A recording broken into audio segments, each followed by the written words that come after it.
relógio invisível. Você já sentiu o tempo escorrer pelas mãos como areia fina sem que pudesse segurá-lo? Vivemos correndo, presos a relógios que não vemos, mas que ditam cada passo. Trabalho, notificações, compromissos.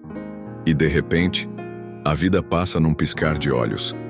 Mas e se o segredo não estivesse em controlar o tempo, e sim em escolhê-lo? Imagine parar por um instante. Respirar. Olhar ao redor e perguntar: o que realmente importa?